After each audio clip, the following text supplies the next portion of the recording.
Hello everyone, welcome to our YouTube channel. तो चलिए start करते हैं और देखते हैं कमिट, रोलबैक और सेव पॉइंट क्या होता है डेटाबेस के अंदर। तो in Apex auto commit is always turn on. तो एपेक्स के अंदर ऑटो कमिट हमेशा टर्न ऑन रहता है। ओके, तो सपोज़ अगर यहाँ पर ये सारी हमारी डेटा है। ओके, ये सारी हमारी डेटा है। अब इस डेटा को मुझे डेटाबेस पे इंसर्ट इंसर्ट करना होगा। तो मैं क्या करूँगा? कमिट का इस्तेमाल करूँगा। तो जब मैं कमिट यहाँ पर इस्तेमाल करूँगा, यहाँ जब मैं कमिट लिखूँगा, एक डेटा हमारी सारी क्वेरी है, इंसर्ट कर रहा हूँ मैं। अब ओके, ये सारी इंसर्ट कर रहा हूँ मैं। और फिर लास्ट में मैं कमिट जब यहाँ लिखता हूँ तो ये क्या करेगा, हमारी डेटाबेस पे हमारी डेटा को सेव कर देगा। ओके, कमिट का सिंपल ये काम होता है। इन शॉर्ट अगर हम बोलें तो डेटाबेस में अगर हमें डेटा को इंसर्ट करना हुआ या सेव करना हुआ, तब हम यहाँ पर कमिट का इस्तेमाल करते हैं। और हम कमिट का इस्तेमाल क्यों करते हैं, इसके पीछे रीज़न क्या है? तो कमिट का इस्तेमाल हम इसलिए करते हैं क्योंकि अगर हम अपने डेटाबेस पे डेटा को इंसर्ट कर रहे हैं और नेक्स्ट डे हमें फिर से वो डेटा को देखना हुआ और हमने कमिट नहीं करा है प्रीवियस डे, तो वो क्या होगा, हमारा डेटा वहाँ पर सेव नहीं होगा। दैट्स मीन हमारा डेटा वहाँ से रिमूव हो जाएगा और हमें वो दिखेगा नहीं। तो हमें हमेशा लास्ट में कमिट का इस्तेमाल करना ज़रूरी है ताकि हमारी डेटा जो है वो डेटाबेस पर सेव रहे। ओके, तो इस वजह से हम कमिट का इस्तेमाल करते हैं। अब हम चलते हैं नेक्स्ट स्लाइड की तरफ। अब जैसे यहाँ पर क्या हुआ, इन केस अगर हमने यहाँ पर डेटा को सेव तो कर दिया, फिर हम यहाँ कर रहे हैं कमिट। ओके, हमने यहाँ पर डेटा को इंसर्ट करा और फिर यहाँ पर हम कर रहे हैं कमिट, एंड देन फिर क्या हो रहा है, यहाँ पर इस क्वेरी के अंदर इस जगह पर क्या होता है कि कुछ प्रॉब्लम आ जाती है। ओके, हमने यहाँ पर कुछ क्वेरी गलत लिख दिया। तो हम क्या करेंगे, हम रोल बैक का इस्तेमाल करेंगे। तो रोल बैक क्या करता है, डायरेक्टली वो कमिट के पास जाएगा और जो कमिट, जो प्रीवियस कमिट जो हमने जब करा था, वो वहाँ पर जाएगा और उसके बाद से जितने भी हमारी क्वेरी है वो एज इट इज़ रहेगी।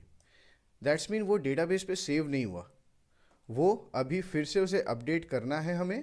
तो इस वजह से हम यहाँ कमिट के पास आएंगे एंड देन फिर से हम इसके अंदर जितनी भी क्वेरी है उसे हम फिर से चेंज कर सकते हैं। ओके, तो यहाँ रोल बैक का काम ये होता है। अब हम नेक्स्ट स्लाइड में देखेंगे सेव पॉइंट क्या होता है। सेव पॉइंट थोड़ा अच्छे से समझना आप, ये बहुत इंटरेस्टिंग हो सकता है।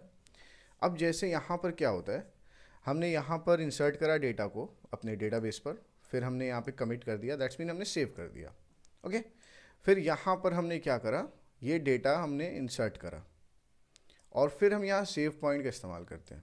तो सेव पॉइंट क्या करता है, इन शॉर्ट अगर आप कहो तो एक ये वेरिएबल के अंदर ये सारे इंसर्ट वाली क्वेरी को स्टोर कर लेता है for temporary storing unit. Okay, इसे आप कह सकते हो it is a temporary storing unit. Okay, ये इसके अंदर सेव पॉइंट के अंदर इसने स्टोर कर लिया। अब इन केस ऐसा कभी होता है कि सेव कर लिया, फिर हमने क्या करा, नेक्स्ट क्वेरी हमने यहाँ पर फायर करा। इस जगह पर जब हम नेक्स्ट क्वेरी फायर करेंगे और इस क्वेरी के अंदर हमारी प्रॉब्लम आ जाती है, कुछ मिस्टेक हो जाता है, तब हम क्या करेंगे, यहाँ रोल बैक करेंगे। तो रोल बैक अगर सिंपल हम अगर यहाँ पे सिर्फ रोल बैक ही लिखते हैं तो वो रोल बैक क्या करेगा, हमें स्टार्टिंग के जो यहाँ जो कमिट है इस कमिट पे ले जाके हमें थ्रो कर देगा। लेकिन यहाँ गड़बड़ क्या हो सकती है, अगर सिर्फ हम रोल बैक लिखते हैं तो ये जब यहाँ कमिट पर डायरेक्टली हमें ले जाके थ्रो करेगा, तो जो हमने इंसर्ट जो करा था वो डेटा भी फिर से हमें इंसर्ट करना होगा। ओके, क्योंकि यहाँ तक तो हमने डेटा को स्टोर कर दिया था और ये सारी इंसर्टिंग जो हमारी हुई थी ये सभी की सभी सही हुई थी। फिर उसके बाद से जो हमने सेव पॉइंट का इस्तेमाल करा, ये क्या करेगा, एक हमें इन सारे इंसर्ट को एक जगह रख लेगा। तो यहाँ मिस्टेक हुई है हमारी, तो हम ये रोल बैक तो ऐसा नहीं कर सकते। ओके, हमें क्या करना होगा, roll back to my save point.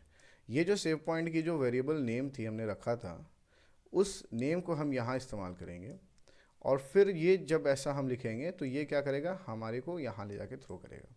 जब हमें यहाँ थ्रो कर देगा तो हम इसके नीचे वाले सारे डेटा को फिर से हम अपडेट कर सकते हैं। तो ये अपडेट के लिए यूज़ होता है। अगर आपको फिर से अपडेट करना हुआ तब आप इस क्वेरी का इस्तेमाल करोगे और रोल बैक के साथ साथ आप सेव पॉइंट का भी इस्तेमाल कर सकते हो। ओके, उसके बाद से हम क्या करेंगे, जब हमारी ये डेटा जब हमारी हम जब रोल बैक कर देंगे और यहाँ पे सारी सेव पॉइंट से हम फिर इसे इस सारी क्वेरी को हम सही कर देंगे, देन हम फिर कमिट का इस्तेमाल करेंगे। तब ये क्या होगा, ये सारी डेटा ये सारी डेटा जो है यहाँ से लेकर यहाँ तक, ये सारी डेटा सेव हो चुकी होगी और लास्ट वाली जो डेटा है ये भी इंसर्ट होकर सेव हो जाएगी। ओके, तो ये कमिट का काम ये होता है सेव पॉइंट का, एंड रोल बैक का काम ये होता है डेटाबेस के अंदर। और ये बहुत ही सिंपल था, इसमें कोई ज़्यादा बड़ी बात नहीं है। तो अब चलते हैं और नेक्स्ट वीडियो में मिलते हैं। Okay, bye.